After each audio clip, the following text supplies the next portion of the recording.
बिहार मंथन में आपका हार्दिक स्वागत है। मैं हूं फैसल सुल्तान। आप देख रहे हैं हमारे फेसबुक पेज और यूट्यूब चैनल को। पैगंबर मोहम्मद को लेकर विवाद पर भारत के खिलाफ लामबंदी 15 देशों ने दर्ज किए विरोध। भारत में मुसलमानों के खिलाफ नफरत की जो मुहिम पिछले कुछ सालों से चलाई जा रही है, अरब मुल्कों में यह सब छिपा नहीं है। एक दिन इसकी प्रतिक्रिया होनी ही थी। पैगंबर मोहम्मद के खिलाफ कथित आपत्तिजनक टिप्पणी के बाद भारत के लिए अंतर्राष्ट्रीय स्तर पर संकट पैदा हो गया है। कई मुस्लिम बहुल देशों ने इस कथित आपत्तिजनक टिप्पणी की निंदा की है। अरब मुल्कों में हमारे राजनयिकों को दंडवत होना पड़ा है। आपको पता नहीं होगा शायद। प्रधानमंत्री के खिलाफ सार्वजनिक रूप से अपमानजनक तरीके अपनाए गए, जैसे कुवैत में कचरा में उनके फोटो को लगाकर जूता लगाया गया और कुल मिलाकर भारत को शर्मसार होना पड़ा है। Iran, Iraq, Kuwait, Qatar, Saudi Arab, Oman, Iran, UAE, Jordan, Afghanistan, Bahrain, Maldives, Libya और इंडोनेशिया सहित कम से कम 15 देशों ने विवादास्पद टिप्पणी को लेकर भारत के खिलाफ आधिकारिक विरोध दर्ज कराया। पिछले 7-8 सालों से अल्पसंख्यकों को संकेत दिया गया कि आप हमारे साथ शामिल नहीं है। अंतर्राष्ट्रीय दबाव के चलते भाजपा ने अपने दोनों प्रवक्ताओं को पार्टी से निष्कासित कर दिया, लेकिन अभी तक कानूनी कार्रवाई कुछ नहीं की है। आगे बताने से पहले आप इस वीडियो को एक बार जरूर देखें और समझें पूरा मामला हिंदुस्तान में किस तरह से चल रहा है। तुम्हारे उड़ते हुए घोड़े एंड ऑल दिस फ्लैग जो कुरान में आपके लिखा है बकायदा, उसका मजाक बनाना शुरू कर दूं। भारत को आज नफरत फैलाने के लिए नरसिंहानंद जैसे लोगों की जरूरत नहीं है। भाजपा के प्रवक्ताओं ने जहर उगलने का काम तेज कर दिया है।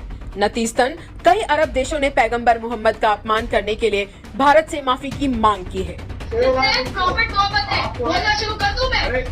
लेकिन भारत भाजपा के कुकर्मों के लिए, उनकी अपमानजनक टिप्पणियों के लिए माफी क्यों मांगे? भाजपा सरकार ने वास्तव में देश को बदनाम करने में कोई कसर नहीं छोड़ी है। भारत के इतिहास में ऐसा कभी नहीं हुआ कि हमारे मित्र राष्ट्रों ने एक ही समय में हमारे राजदूतों को बुलाया हो और कड़े शब्दों में आपत्तिजनक टिप्पणी और एक विशेष समुदाय की धार्मिक भावनाओं को आहत करने के लिए बयान जारी किया हो। पिछले 8 वर्षों से प्रधानमंत्री मोदी और भाजपा एक समुदाय को दूसरे से लड़ाने और नफरत फैलाने का काम कर रहे हैं। यह भली भांति जानते हुए भी कि नफरत की राजनीति राष्ट्रीय हित के लिए हानिकारक है। भाजपा ने पैगंबर मोहम्मद के बारे में आपत्तिजनक टिप्पणी पर नुपुर शर्मा और नवीन कुमार को निष्कासित तो किया, पर सिर्फ तब जब खाड़ी देशों ने कड़ा रुख अपनाया। पर क्या ये काफी है? क्योंकि बड़ा मुद्दा भाजपा की विचारधारा है, जो आपत्तिजनक टिप्पणियों और विभाजन के माहौल को बढ़ावा देती है। आप सभी जानते हैं कि नवीन जिंदल पार्टी के प्राथमिक सदस्यता से बर्खास्त किए गए और वहीं नुपुर शर्मा को सस्पेंड किया गया है, जिनकी वापसी कभी भी की जा सकती है। यह क्या मजाक और यह क्या सजा काफी है, जिसमें ऐसा कुकर्म किया जो माफी के लायक नहीं, उन पर इतना छोटा सा एक्शन लेकर नरेंद्र भाई मोदी ने कोई उपकार नहीं किया, बल्कि अपने फेस सेव किया है। भारतीय जनता पार्टी को बताना होगा कि नुपुर शर्मा द्वारा ब्लास्फेमी वक्तव्य पर 7-8 दिनों के चुप्पी के बाद ऐसा क्या हुआ, भाजपा ने क्या सोचा, या भाजपा का कौन सा ऐसा सॉफ्टवेयर अपडेट हुआ, क्या प्रेशर बीजेपी पर आई कि अपनी ही प्रवक्ता को कान पकड़कर निष्कासित करना पड़ा। भाजपा अपने इस प्रवक्ता को जेल का रास्ता दिखाने के लिए तैयार क्यों नहीं है, जिस कारण दुनिया के 15 मुल्कों से एक साथ आपने संबंध बिगाड़ लिए और अब वो मुल्क भारत से माफीनामे मांग रहा है। सावरकर के वंशज हैं, माफी लिख कर भी दे सकते हैं, शायद संबंध ठीक हो जाए। देखिए मुस्लिम वर्ल्ड में किस तरह से ट्विटर ट्रेंड कर रहा है, हमारे पीछे स्क्रीन में आप देख सकते हैं।